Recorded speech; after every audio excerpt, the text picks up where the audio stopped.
we got to come together as a group, and there'll be some trials and tribulations. Coaching staff, we're going to apply pressure and stress on these guys. I think that's where the best version of yourself comes forward. And so, yeah, I don't think there's, you talk about sustaining success. Well, shoot, we're starting all over again. That's been the consistent message. Welcome to the Big Pro Football Show, brought to you by your local Chevy dealers. I'm David Haugh, along with Clay Harbor at Wright Field. 𝗻𝗄cie is at Halas Hall. That was, of course, Ben Johnson, and we are going to be the best version of ourselves for the next 30 minutes.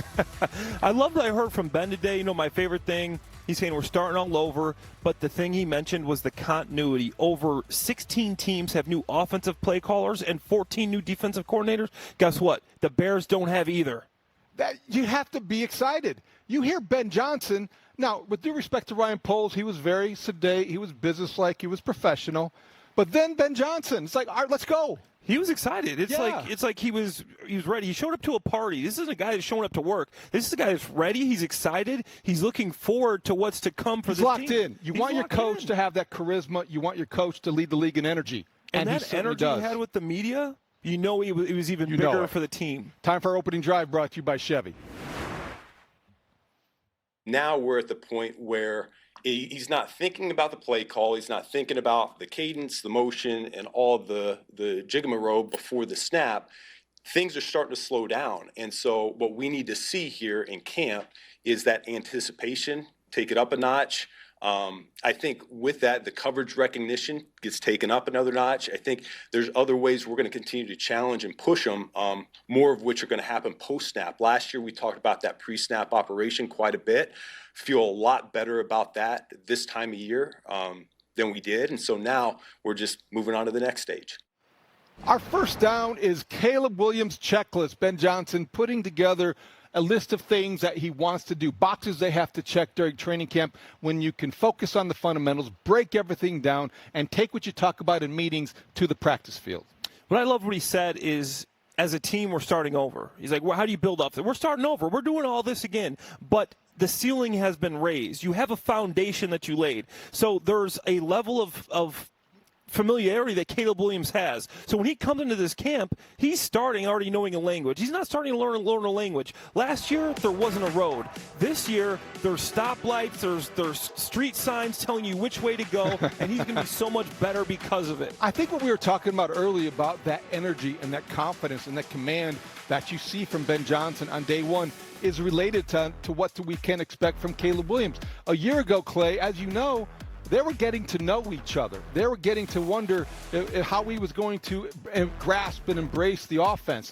There was a level of anxiety, maybe even a thin layer that doesn't exist any longer. And that's what you heard from the coach today talking about his quarterback, because now you have graduated to the next grade. You are up a level, and you are one step closer to being an elite quarterback. The next level isn't producing more highlights. It's doing the ordinary plays. He doesn't need to be Superman. He needs to come into camp, and I want to see Clark Kent. I want to see the guy that's sitting in the cubicle doing the boring stuff right. The quick completion, the eyes down the field. He talked about now the pre-snap stuff, but Caleb's become much better with. The operation, getting in and out of the huddle, the motions, the shifts, all that stuff. He goes, we're in a much better place. Now we're working on recognizing coverage, working on getting our throws out quicker, and I think that's what we're going to see from Caleb Williams, and that's where this whole thing is going to start. And I think that's what we will hear from him when he speaks tomorrow at Halas Hall. First day of practice, and I think he will echo a lot of what we heard from Ben Johnson today and what has been the theme of the offseason. The fourth quarters are great. The comebacks are special. Yes, it was a magical year. That was in the past. Now, work on making quarters 1 through 3 efficient, and so you can have a command and you go into the fourth with the level of confidence and you're not playing from behind. Absolutely, and that's going to be everything to do with the short, the quick, the boring stuff, and I think Caleb is going to take that upon himself. Time for our second down. Kyler Gordon, did he get the message today? I think he gave up a lot this break to stay here and put the time in. That's what he did. And again, a little bit of a repetitive situation that we got to get fixed. And then when he gets back, he's going to have to earn that trust back and that dependability. So, you know, because we got to put all the guys in a good position to be successful, and the up and down, moving guys around is really tough. So he'll have to earn that back when he gets back. Clay, I heard two professionals, Ryan Poles and Ben Johnson, sending a message the old-fashioned way, publicly, holding him accountable, and telling Kyler Gordon essentially, regardless of the injury, there's something there. This is not just your typical soft tissue injury, keeping him away from the practice field and able to be eligible to go on tomorrow for the first workout. This is something deeper than that. I don't think they're running out of compassion for the injuries, compassion for Kyler. I think they're running out of tolerance. When you have 4 soft tissue injuries, and especially coming into this camp after being paid 3 years, $40 million, the number 1 slot defender in the league, that's what he got paid, and then you have these injuries. To me, it feels like something, and obviously this is a little bit of conjecture, it feels like there's maybe a disconnect between maybe the coaching, the training staff, and Kyler Gordon on maybe how injured he is or when he can get back. And obviously this is my opinion from playing in the NFL for 9 years, seeing guys that go through this. When a GM and a coach say they're frustrated, there's usually a disconnect between what the player thinks and what the GM and the coach and the training staff think of a certain injury. Given your experience as a 9-year NFL veteran, how do these messages that are sent publicly, intentionally or not, but I think this was intentional, do they get through to players? Yeah, I think they get through to guys. If Kyler wants to be here, if he wants to be a Bear, he knows he's got to start doing things right. I don't know if there's just maybe something missing in the rehab, something missing in the training, something missing in the recovery, but there is something there that the Bears do not like and that they are frustrated with. You're not going to be frustrated if a guy is giving you 100% every single day in all parts of his game and he gets hurt. You know this is the NFL, this is football, that happens. But if there's something missing in that link, you're not recovering well, you're not training well, you're not doing that, that's when they start getting frustrated with you, and that's when they start losing confidence with you and leads you out the door. It's so obvious because they don't talk about other injuries in this manner, other players in this way. This was a direct message to Kyler Gordon. Absolutely. All right, let's move on to our third down, talking about the state of the Bears' defensive line. You know, Sweat, I'd like to see him continue to improve and take what he did last year and add to that. You know, we don't talk about Booker. Like, last offseason, he was coming on strong before he had a little bit of an injury there that kind of set him back, but he was able to kind of help us down the stretch.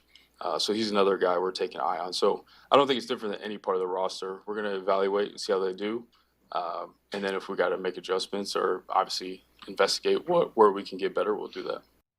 Ryan Poles talking about Montez Sweat, who after they spoke was placed on the non-football injury, actually the illness list. Yeah. So he'll miss a couple days. It's no big deal, but he will not be out there for the first workout.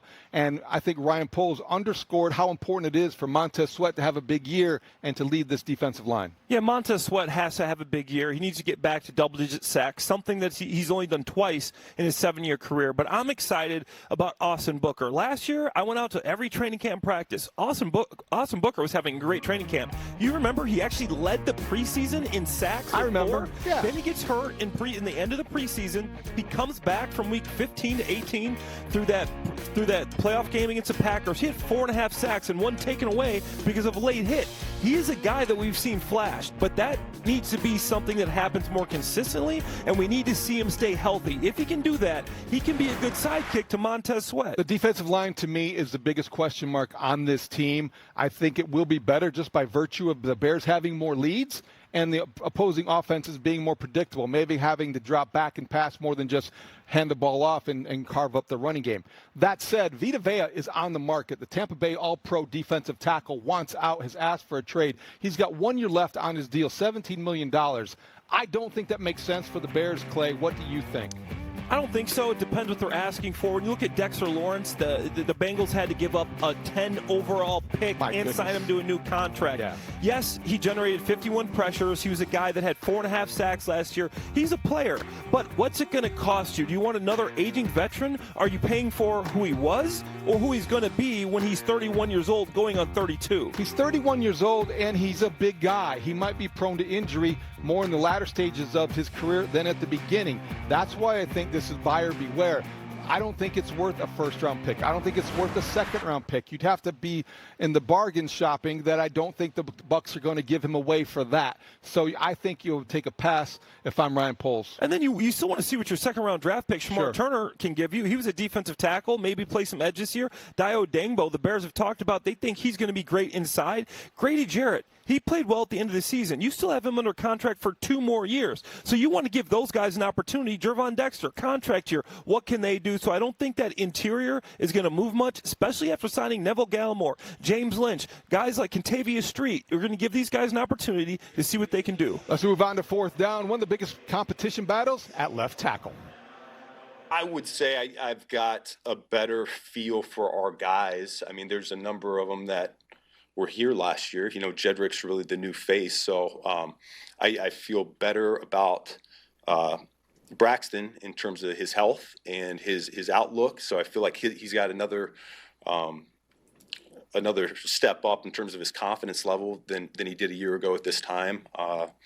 You know, Theo was a guy last year I didn't know a whole lot about. I got high hopes for Theo as a player in this league as well. I mean, I can go on and on and on. So I know those guys a lot better, and I think another year of mentorship under Dan Rochar and Kyle Devan is going to do nothing but help all of them play better. Braxton Jones has 44 NFL starts. I like what Ben Johnson said about the expectations for him a year later, healthier. But Clay, I'm intrigued. Jedrick Wills Jr., 57 career starts. He's still a very young man. I still think it's Braxton Jones' job, but I think Wills, if he stays healthy, could make a run. I think so. When you heard Ryan Poles say that Jedrick Wills put on 10 pounds of muscle mass, of lean muscle mass, which is impressive. Guy coming off of missing an entire season. He's only 27, former first-round draft pick, has 57 starts in the NFL. He's the most experienced guy in that entire room. Here's the only downside, David. In 2023, he only played he missed 8 games. 2024, missed 12.